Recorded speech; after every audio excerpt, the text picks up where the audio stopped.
وشر الأمور محدثاتها وكل محدثة بدعة وكل بدعة ضلالة وكل ضلالة في النار.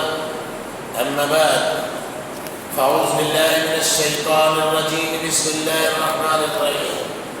إن عدة الشهور عند الله 12 شهرا في كتاب الله أربعة منها أربعة حرم ذلك الدين القيم فلا تظلموا فيهن أنفسكم وقاتلوا المشركين كافة كما يقاتلونكم كافة واعلموا أن الله مع المتقين.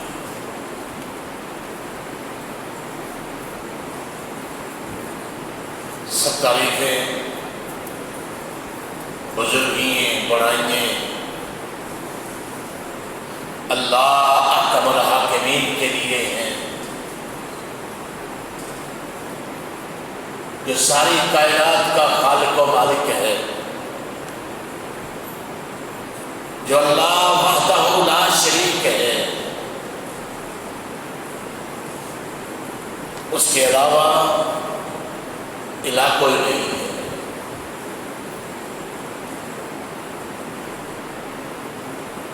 درود و سلام ہو ہادی برحق رحمت دو عالم امام الانبیاء سید الاولین والآخرین خاتم النبیین جناب محمد الرسول اللہ صلی اللہ علیہ وآلہ وسلم کی ذات مبارکہ.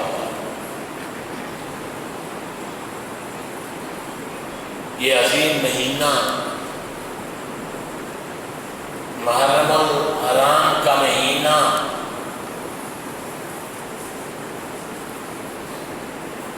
اللہ احکم الحاکمین نے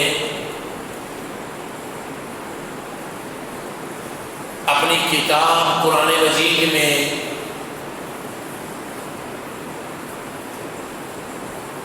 ان 12 مہینوں کا تذکرہ فرمایا. فرمایا ان عدت الشہور عند اللہ 12 شہر، اللہ کے نزدیک ان مہینوں کی تعداد 12 ہے. کب سے؟ یوم خلق السماوات والارض، جب سے اللہ نے زمین و آسمان کو پیدا فرمایا ہے. ان مہینوں کو بھی اللہ نے تب سے ہی پیدا فرمایا ہے. فرمایا منہا اربعۃ حرم، ان میں 4 مہینے حرمت والے ہیں. اور اللہ کے پیغمبر جناب رسول اللہ صلی اللہ علیہ وآلہ وسلم نے فرمایا السنة 12 شهرا منها 4 حرم 3 متواليات.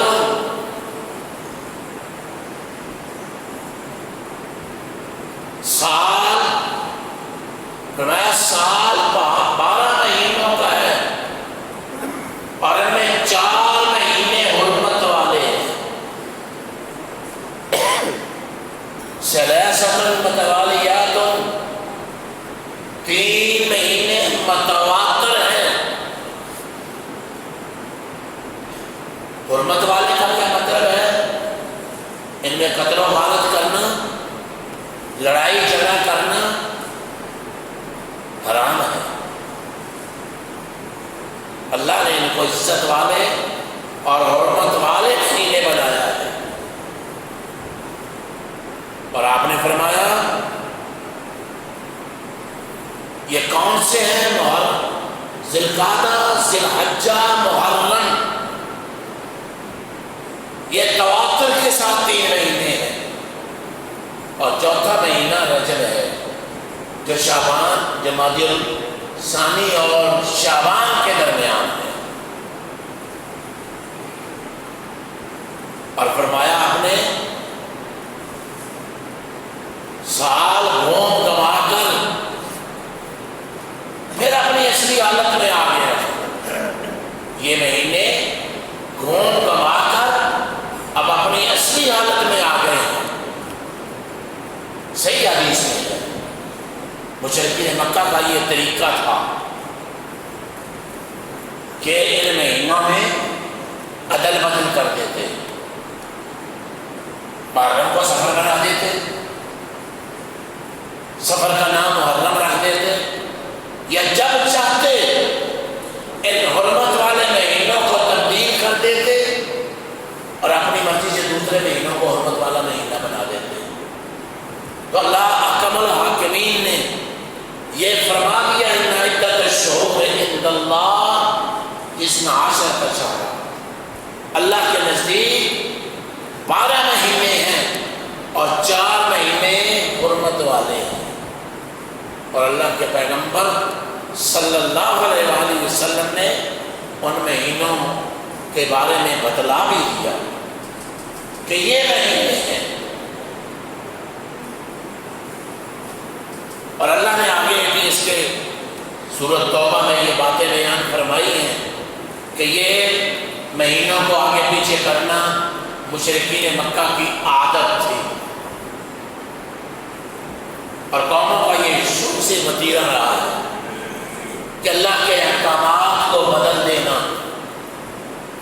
اپنی مرضی کے مطابق ڈال لینا اور اپنی مرضی کے مطابق عمل کرنا. اللہ تو انبیاء سے بھی یہ پسند نہیں فرماتے کہ میرا پیغمبر بھی اپنی مرضی کرے. اور آپ قرآن مجید میں جانتے ہیں کہ اللہ نے اپنے پیغمبر کو یہ حکم دیا, اے میرے پیغمبر میرا پیغام لوگوں تک پہنچا دیجیے. یا ایھا الرسول بلغ ما انزل الیک, جو آپ کی طرف نازل کیا جاتا ہے وہ اللہ کا پیغام لوگوں تک پہنچا دیجیے. فإن لم تفعل فما بلغت رسالته, اگر آپ نے ایسا نہ کیا تو آپ نے اللہ کا پیغام نہیں پہنچایا. اللہ اپنے پیغمبر سے بھی یہ وعدہ لیتا ہے اور کوئی پیغمبر جب سے اللہ نے یہ سلسلہ شروع کیا ہے کسی پیغمبر نے اپنے اللہ کی اپنے رب کی مخالفت نہیں کی. پیغمبر اپنے رب کی مخالفت کر ہی نہیں سکتا.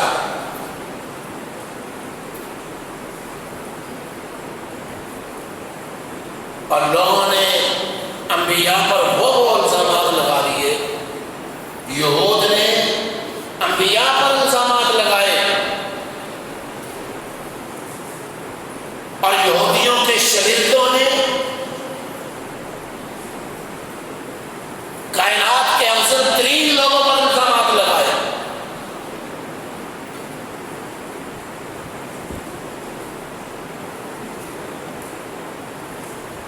جب ہم آج تو حد ہو گئی ہے, حد اس پاکستان میں سرے عام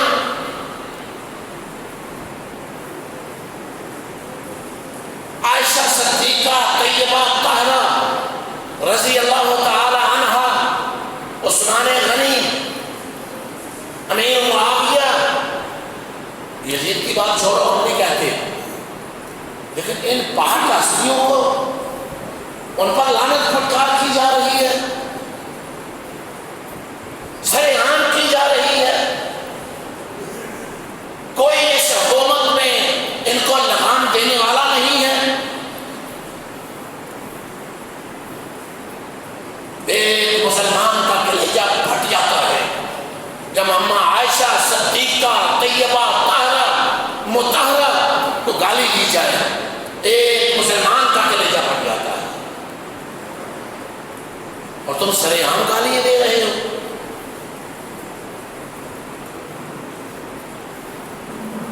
جو ان ہستیوں کو گالی دے سکتا ہے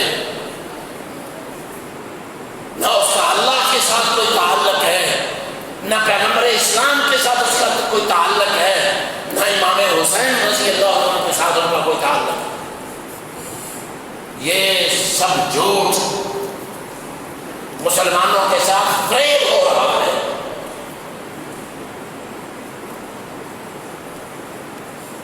اور عجب بات ہے کہ ان کے قصے کہانیاں سن کر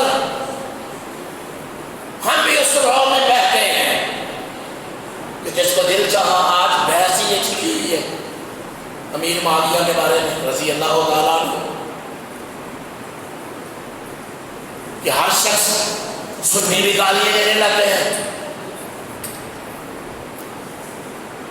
اور جن کو اللہ کے پیغمبر جناب رسول اللہ صلی اللہ علیہ وآلہ وسلم نے بشارتیں بھی دی، اور اللہ نے قرآن میں ان کے بارے میں کہہ دیا رضی اللہ عنہ ورضوا عنہ، پھر کوئی گالی دے ان کو، کوئی آڑ لے کر تم نے تو ابو بکر اور عثمان کو نہیں چھوڑا،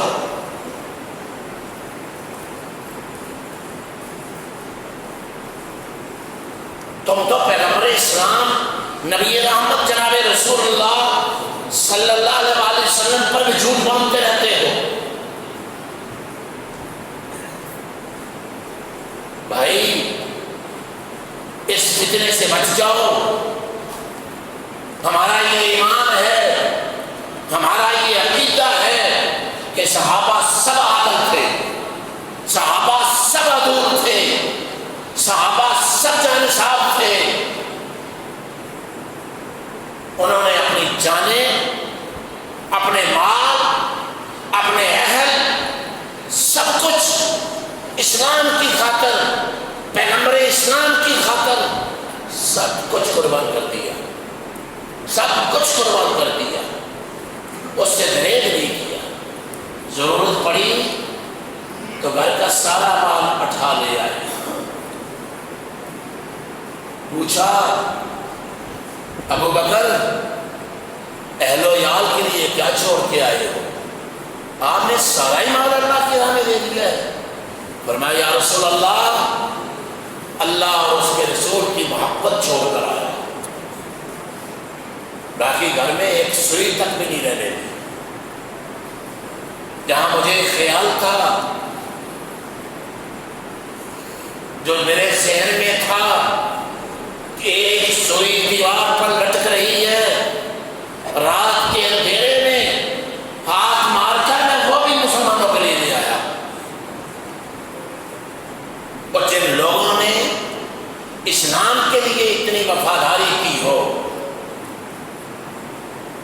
اس قدر قربانیاں دی ہوں، انشاءاللہ جب حضرت ابو بکر کا تذکرہ آئے گا، کتنی شخص نے، عظیم شخص نے، یہ کائنات کا عظیم ترین انسان تھا، انبیاء کے بعد سب سے اعلیٰ انسان تھا، جس نے اسلام کے لیے بے شمار قربانیاں دی۔ آج کوئی اس کو گالی دے، کوئی اس کو برا بھلا کہے، میں الفاظ نہیں وہ بیان کر سکتا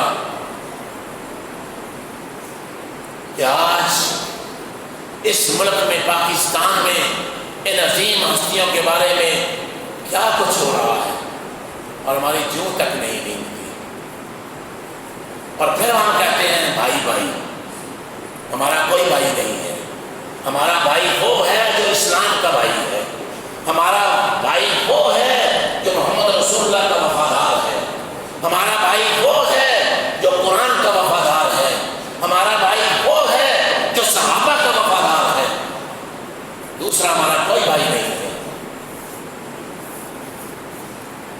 تم نے صحابہ کو مذاق سمجھا ہوا ہے کہ سارے ہی کافر ہو گئے تھے، نعوذ باللہ من ذالک، اللہ اکبر۔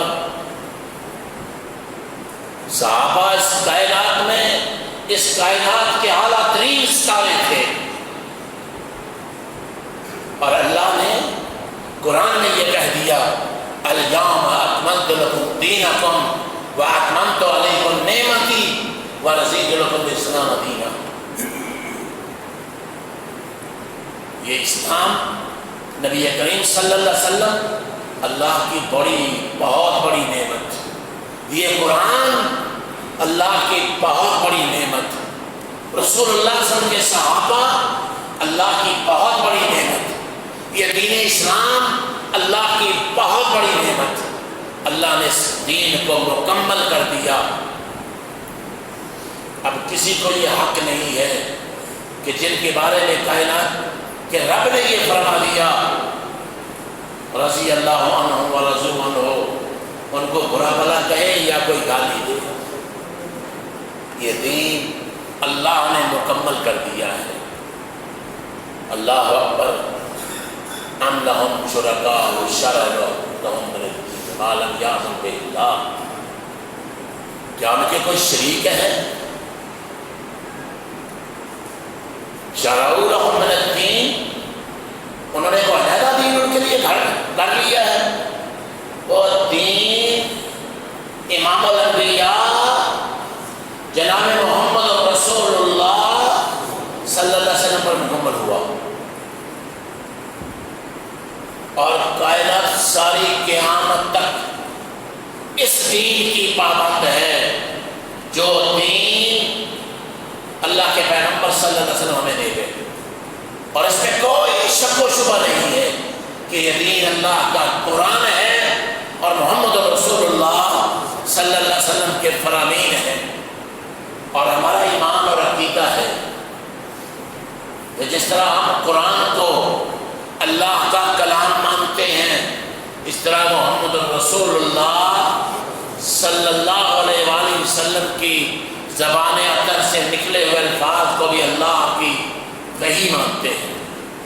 وما ينطق عن الهوى ان هو الا وحی یوحی، کیونکہ پیغمبر کی علیہ الصلوۃ والسلام کی زبان سے وہ بات نکلتی نہیں ہے جو اللہ نے بیان نہ فرمائی ہے۔ نبی کریم صلی اللہ علیہ وآلہ وسلم جب بھی بولتے وہی الہی کے مطابق بولتے، اس لیے قرآن و حدیث اب نہ کوئی نیا دین آئے گا اور نہ کوئی نبی نیا آئے گا، دین محمد رسول اللہ پر ختم ہو گیا، کوئی شک و شبہ نہیں اس میں۔ باقی جو واقعات بعد میں گزرے ہیں انشاءاللہ ان 2 جمعوں میں تفصیل کے ساتھ ان واقعات پر روشنی ڈالی جائے گی۔ آپ تصور کریں کہ حضرت امیر معاویہ اور ابو سفیان جو ان کے بھائی تھے، ان کو کس نے گورنر مقرر کیا؟ ابو بکر صدیق نے رضی اللہ تعالیٰ عنہ۔ اور پھر جب ابو سفیان امیر معاویہ کے بھائی اس دنیا سے رخصت ہو گئے تو حضرت عمر فاروق رضی اللہ تعالیٰ عنہ نے ان کا علاقہ بھی امیر معاویہ کو دے دیا۔ 2 صوبوں کا گورنر، شام میں بھی، ادھر یہ فلسطین اور یہ سارے علاقے حضرت امیر معاویہ کی قیادت میں دے دیے گئے۔ پھر حضرت عثمان غنی کا دور آیا، 2 سال حضرت ابو بکر صدیق کے دور میں، 10 سال حضرت عمر فاروق رضی اللہ عنہ کے دور میں، 12 سال حضرت عثمان غنی رضی اللہ عنہ کے دور میں، امیر معاویہ بدستور خلیفہ رہے۔ 20 سال انہوں نے ان خلفائے راشدین کے ساتھ گزارے۔ پھر جو حوادث ہوئے، جس طرح حضرت عثمان غنی رضی اللہ تعالی عنہ کو بے دردی کے ساتھ شہید کیا گیا، اصل مظلوم شہید حضرت عثمان ہے۔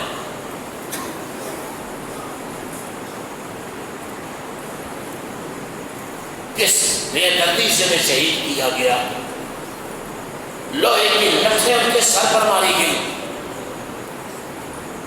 ان کی بیوی نائلہ، جب حضرت عثمان پر وار کیا گیا تو بیوی نے آگے ہاتھ کر دیا، ان کی انگلیاں کٹ گئی۔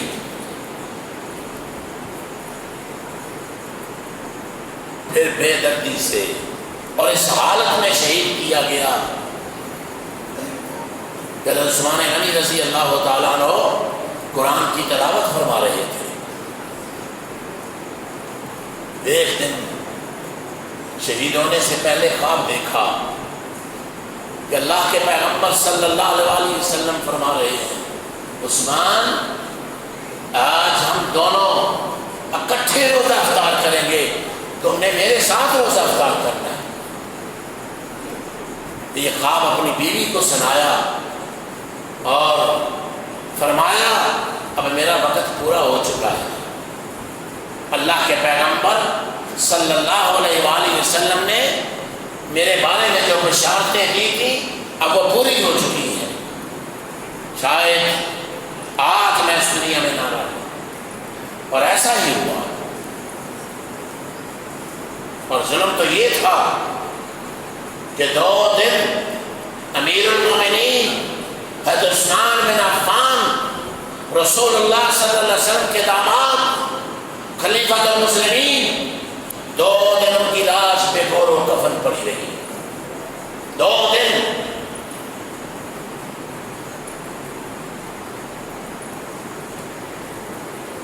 قاتل عثمان بھی وہی ہیں اور قاتل علی بھی وہی ہے اور قاتل حسین بھی وہی ہے۔ یہ سارے تانے بانے ایک دوسرے سے ملتے ہیں۔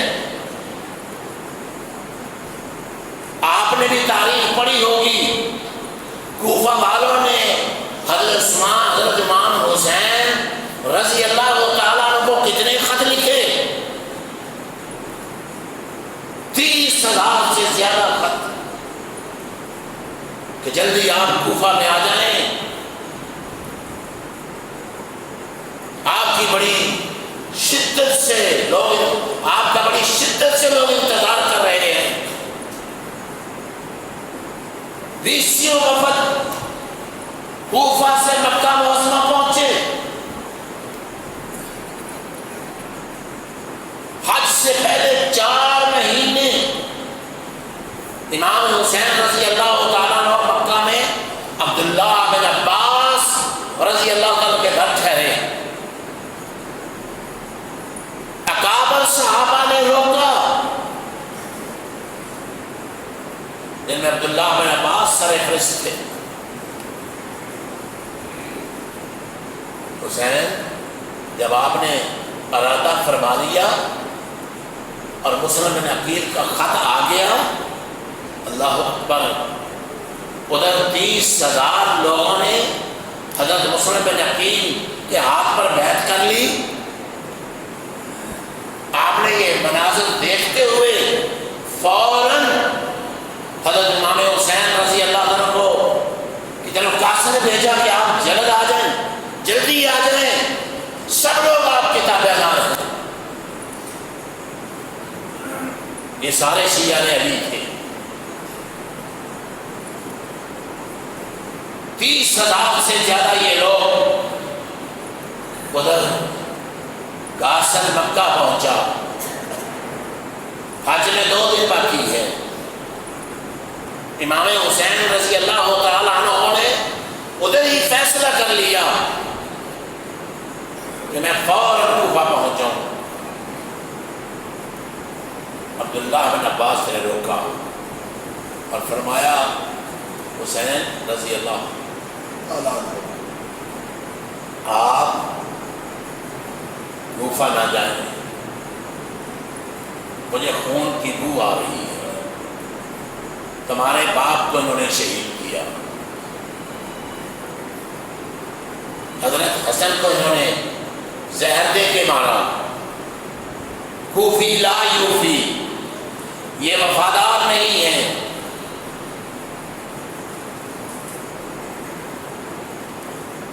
سعد بن مالک، ابو سعید خدری رضی اللہ تعالی عنہ آ گئے،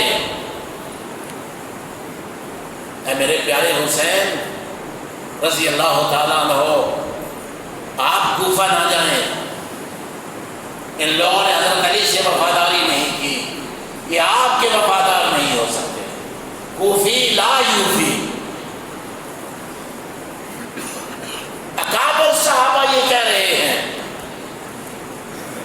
آپ نہ جائیں، نہ مانی بات، جابر بن عبداللہ آ گئے، روکا نہ رکے، عبداللہ بن عمر آ گئے، حسین نہ جاؤ۔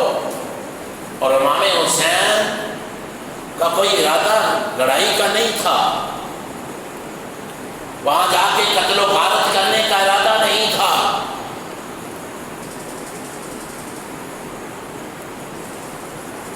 وہاں آپ سمجھتے تھے کہ شاید وہ لوگ ہمارے وفادار ہیں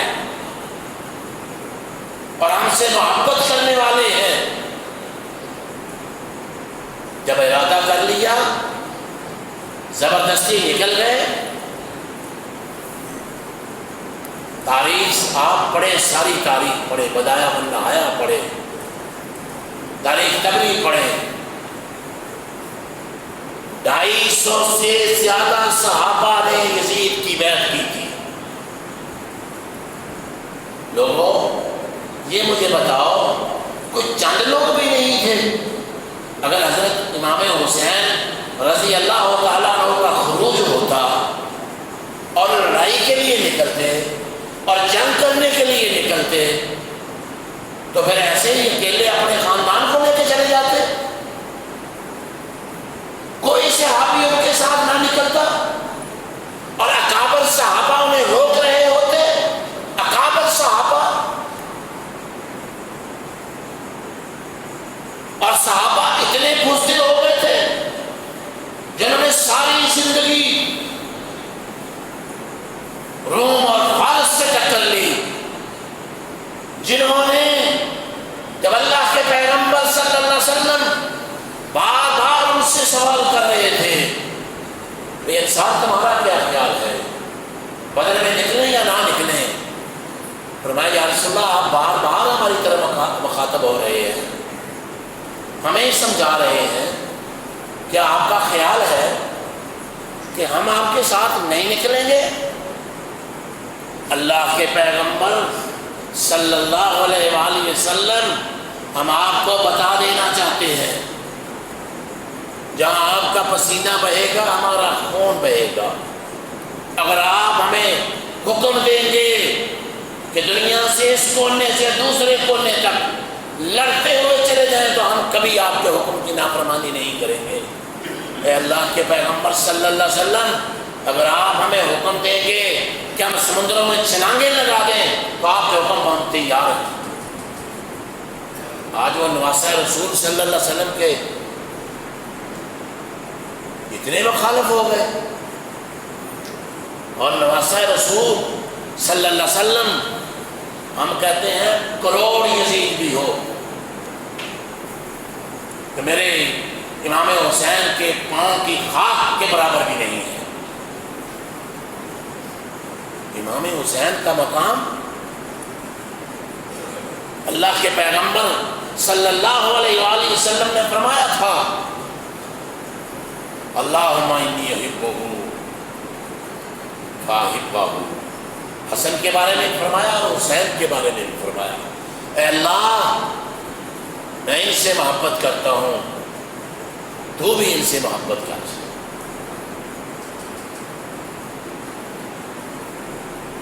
حسین کا مقام کوئی معمولی مقام نہیں ہے۔ ساری زندگی اللہ کے پیغمبر صلی اللہ علیہ وآلہ وسلم، یہ حدیث انشاءاللہ پھر میں آپ کو سناؤں گا کہ اللہ کے پیغمبر صلی اللہ علیہ وسلم نے یہ بتلا دیا تھا کہ میرے اس نواسے کو شہید کر دیا جائے گا، اور شہید کرنے والے کوفی ہوں گے، کوفہ والے۔ اسی لیے زین العابدین نے فرمایا تھا تب کون الان تب کون فمن قتلنا غیرہم، آج تم رو رہے ہو قتل حسین پر اور خانوادہ حسین پر، تم رو رہے ہو، تمہارے علاوہ ہمیں قتل کس نے کیا ہے؟ قتل کرنے والے تم ہو۔ اور امام حسین رضی اللہ تعالیٰ عنہ کو راستے میں پتہ چل گیا، کوفیوں نے مسلم بن عقیل رضی اللہ تعالیٰ عنہ کو شہید کر دیا ہے۔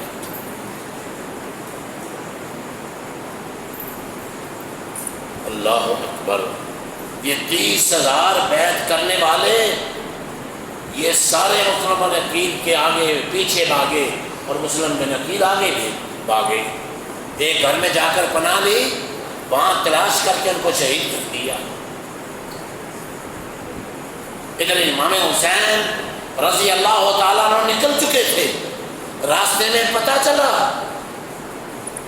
یہ کوفی لا یوفی ہیں، واپسی کا ارادہ کر لیا۔ جو لڑائی کے لیے گیا ہو، اگر صحابہ یہ سمجھتے ہم یزید کا دفاع نہیں کر رہے، لیکن یہ بات آپ ذہن میں رکھیں، چلو جی یزید بالکل غلط تھا،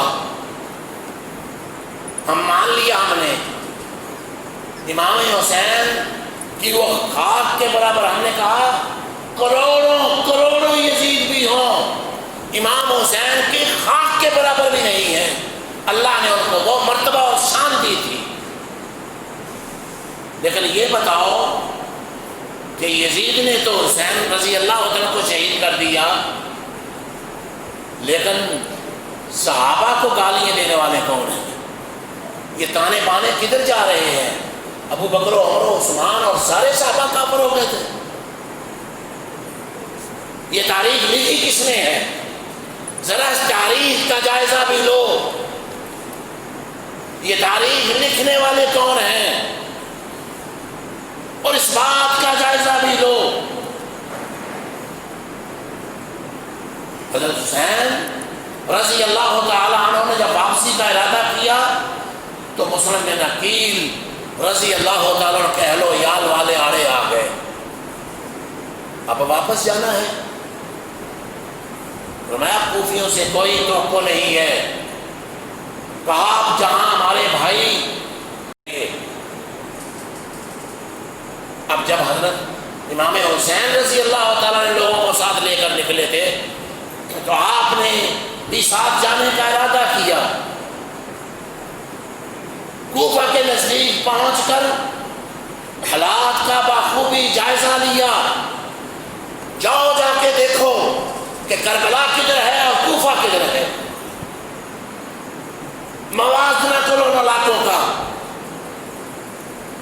حضرت امام حسین کو جب یہ پتہ چلا، وہ ہزاروں لوگ جنہوں نے مجھے خط لکھے تھے، وہ ہزاروں لوگ جو وفاداری کے دعوے کر رہے تھے، وہ ہزاروں لوگ جو مجھے کوفہ بلا رہے تھے کہ ہم آپ کی عزت افزائی کریں گے، اب سارے ہمارے خون کے پیاسے ہیں۔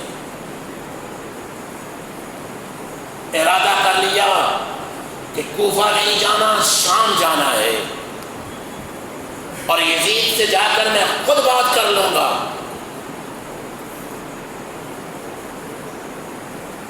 کربلا کی طرف نکلے،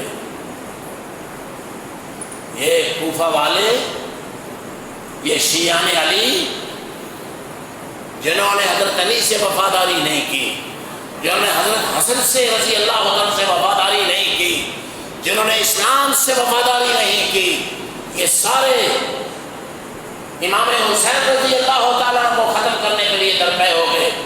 ڈر کیا تھا، خوف کیا تھا، دل میں چوٹ کیا تھا کہ وہ ہزاروں خط جو ہم نے حضرت امام حسین کو لکھے ہیں، یہ تو سارے یزید کے سامنے جب کھلیں گے تو ہماری اصلیت کا پتہ چل جائے گا، پھر ہماری حقیقت سامنے آ جائے گی، پھر ہم کیا منہ دکھائیں گے۔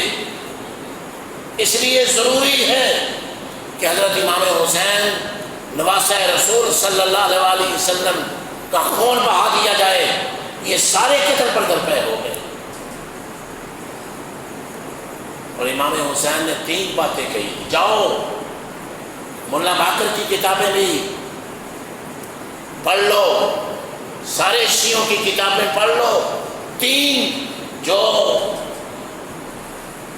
اللہ کی خلافت قائم کرنے کے لیے گیا ہو، جو اللہ کے کلمے کو بلند کرنے کے لیے گیا ہو، اس میں قلت و کثرت کو نہیں دیکھا جاتا، پھر وہ ہتھیار نہیں ڈالتا، وہ اپنی بات پہ پشیمان نہیں ہوتا۔ امام حسین رضی اللہ تعالی عنہ، اللہ ان پر کروڑوں رحمتیں کرے، آپ نے 3 چیزیں پیش کی۔ پہلی بات کہ مجھے واپس جانے دیا جائے، میں لڑائی کے لیے تو آیا ہی نہیں ہوں،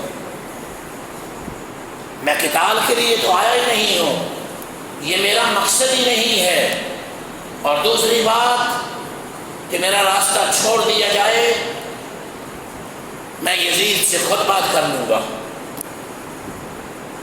اور حدیث بھی صحیح بخاری کی اور صحیح مسلم کی آپ نے پڑھی ہے کہ اللہ کے پیغمبر نبی رحمت جناب رسول اللہ صلی اللہ علیہ وآلہ وسلم، یہ صحیح بخاری کی اور صحیح مسلم کی روایت ہے، ایک دن منبر پر خطبہ ارشاد فرما رہے تھے اور حضرت حسن رضی اللہ تعالی عنہ آپ کے دائیں طرف بیٹھے ہوئے تھے۔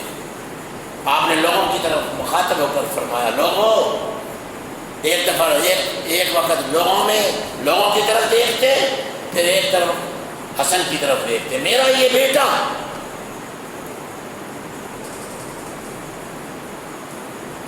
یصلح بین فئتین عظیمتین من المسلمین، میرا یہ بیٹا مسلمانوں کے 2 عظیم گروہوں میں صلح کروائے گا۔ صحیح ترین روایت ہے، صحیح ترین روایت ہے، اہل سنت کے سب علماء کا، جتنے بھی فرقے ہیں، سب کا اس پر اتفاق ہے۔ اگر امیر معاویہ کافر ہوتے، نعوذ باللہ من ذالک، عشرہ مبشرہ بھی ان کے ساتھ تھے، ہزاروں صحابہ بھی ان کے ساتھ تھے، اگر وہ گروہ کافر ہوتا تو کبھی اللہ کے پیغمبر صلی اللہ علیہ وسلم یہ خوشخبری نہ دیتے، یہ اللہ کی طرف سے وحی تھی آپ کو کہ میرا یہ بیٹا حسن مسلمانوں کے 2 گروہوں میں صلح کروائے گا۔ اور پھر وہ وقت آیا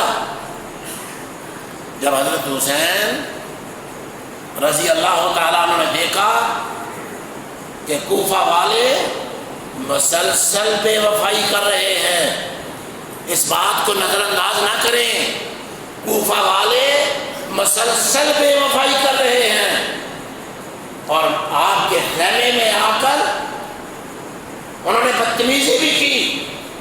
پھر آپ نے فیصلہ کر لیا کہ مجھے امیر معاویہ رضی اللہ تعالیٰ کے ساتھ صلح کر لینی چاہیے، اپنے بھائی کو بلایا، امام حسین رضی اللہ تعالیٰ عنہ کو، کمانڈر ان چیف قیس کو بلایا، اس مسجد میں حضرت امیر معاویہ رضی اللہ تعالیٰ کو بلایا جس مسجد میں حضرت علی مرتضیٰ رضی اللہ تعالی عنہ خطبہ دیا کرتے تھے،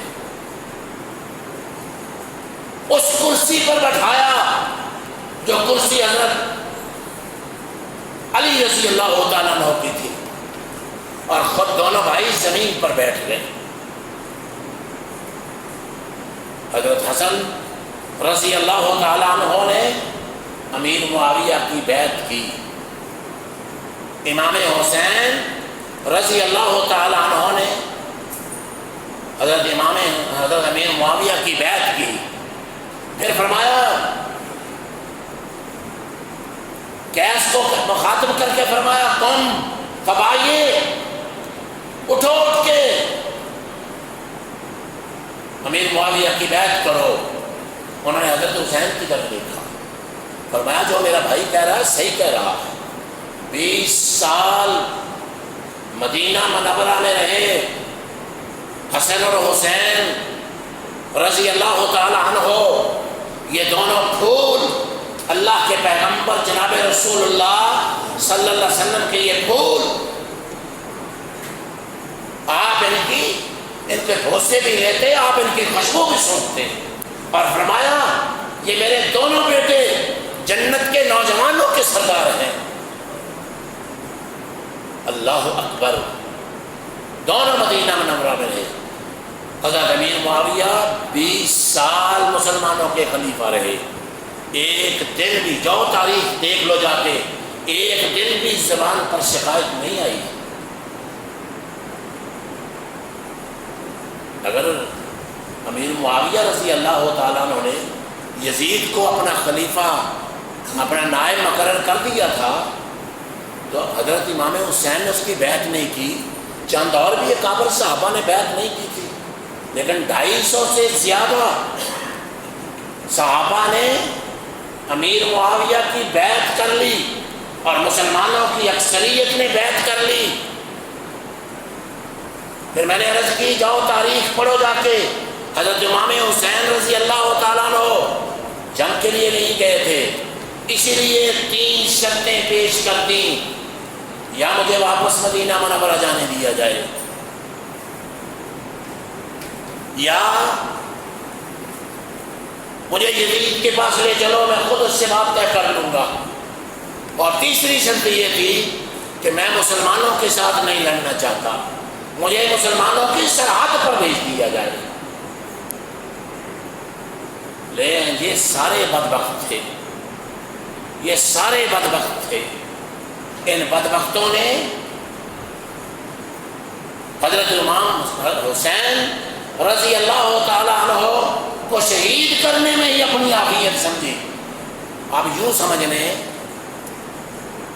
آپ لوگ کہتے ہیں، ٹائم نہیں ہے ابھی، لوگ کہتے ہیں پھر یزید نے ابن زیاد پر کیوں نہیں اس کو قتل کروایا اور کیوں نہیں ان لوگوں کو قتل کروایا؟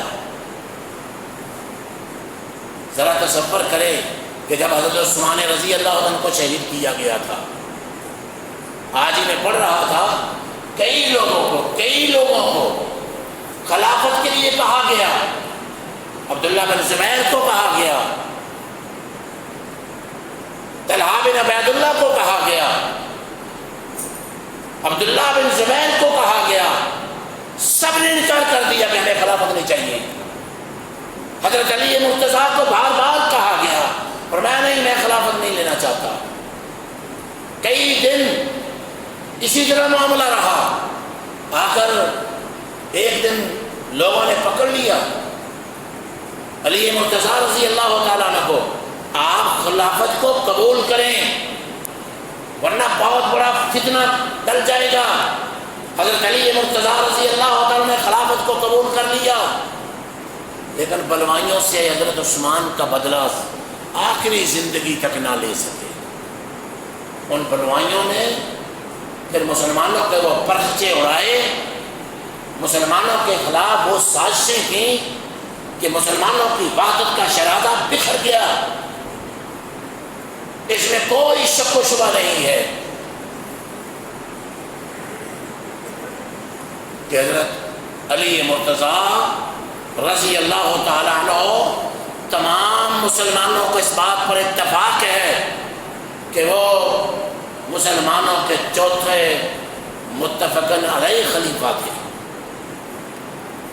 طاقت بحال ہونے کے باوجود جو حضرت عائشہ رضی اللہ عنہ اٹھی تھی، طلحہ اور زبیر اٹھے تھے، اور مسلمانوں نے حضرت علی سے مطالبہ کیا تھا کہ امیر المومنین، ایک عظیم ترین شخصیت، مسلمانوں کے خلیفہ، رسول اللہ صلی اللہ علیہ وسلم کے دور داماد، جن کو اللہ کے پیغمبر صلی اللہ علیہ وسلم نے 10 دفعہ دنیا میں جنت کی بشارت دی ہے، ان کو جس بے دردی سے شہید کیا گیا ہے ان کا بدلہ لیا جائے۔ حضرت علی کا موقف یہ تھا کہ میں فوراً ان سے بدلہ نہیں لے سکتا، ملک میں فتنہ پڑ جائے گا، فساد پڑ جائے گا۔ یہی صورتحال اس وقت بھی تھی، لیکن میں مسلمانوں آپ کو یہ بتلانا چاہتا ہوں، اس میں ہمیں کسی کو اختلاف نہیں ہے کہ حضرت امام حسین رضی اللہ عنہ کی شہادت بہت بڑا ظلم ہوا، اس سے بڑا ظلم اس کائنات میں ہو نہیں سکتا۔ اور میں آپ کو یہ بتانا چاہتا ہوں کہ حضرت امام حسین رضی اللہ تعالی عنہ ساری دنیا بھی یزید بن کر آ جائے، امام حسین کی خاک کے برابر بھی نہیں ہے۔ لیکن جس طرح اس فتنے کو پھیلایا گیا اور آج تک جس طرح مسلمانوں کے درمیان تفریق ڈالی گئی، اور اس آڑ میں آج بھی میں سن رہا تھا، مجھے رونا آ گیا کہ حضرت عائشہ پر لعنتیں کی جا رہی ہیں، نعوذ باللہ من ذالک، حضرت عثمان پر لعنتیں کرنے والے سارے مجمع بن کر لعنتیں کرتے ہیں۔ یہ حکومت بدبخت سوئی ہوئی ہے، حضرت امیر معاویہ پر لعنت کی جا رہی ہے، صحابہ پر لعنت کی جا رہی ہے۔ اس آڑ میں وہ سارے صحابہ کو کافر قرار دے رہے ہیں، اور تاریخ کو ان لوگوں نے مسخ کر دیا ہے۔ جاؤ تاریخ پڑھو، پھر ہمیں آ کے بتلاؤ یہ حقیقتیں کیا تھی۔ کوئی امام حسین رضی اللہ تعالیٰ عنہ کے بارے میں یہ نہیں سمجھتا کہ جی بڑا اچھا ہوا وہ شہید ہو گئے، یا وہ باغی تھے، نعوذ باللہ من ذالک۔ نہ وہ باغی تھے، نہ وہ لڑائی کے لیے نکلے تھے، نہ مسلمانوں کے درمیان انتشار چاہتے تھے۔ ان شیعان علی نے جنہوں نے حضرت علی کو شہید کیا بے دردی کے ساتھ نماز کے دوران، جنہوں نے حضرت حسن کو زہر دیا، جنہوں نے مسلمانوں کے خلاف خروج کیا، جنہوں نے مسلمانوں کی عزتوں کو تار تار کیا، آج اس آڑ میں یہ سارے صحابہ کی عزتوں کو تار تار کر رہے ہیں۔ ان سے ذرا ہوشیار رہے۔ ابھی تو میں نے وہ بتایا ہی نہیں ہے کہ میرے پیغمبر، میرے آقا، میرے پیر و مرشد، کائنات کے امام الانبیاء نے پیٹنے والوں کے بارے میں کیا کہا ہے؟ جو پیٹتے ہیں، لیس منا من ضرب الخدود وشق الجیوب ودعا بدعوۃ الجاہلیہ۔ ایک ہی حدیث سناتے ہیں، بس کا تو ٹائم ختم ہو گیا، وہ ہم میں سے ہی نہیں ہے۔ کون فرما رہے ہیں؟ کائنات کے امام، وہ ہم میں سے ہی نہیں ہے، جنہوں نے اپنے منہ پر ہتھڑ مارے، اپنے کپڑے پھاڑے اور جاہلیت کی پکار پکاری، وہ ہم میں سے ہی نہیں ہے۔ فرمایا سنتانے فی الناس وہما کفر، لوگوں میں دو چیزیں ہیں وہ کفر ہیں،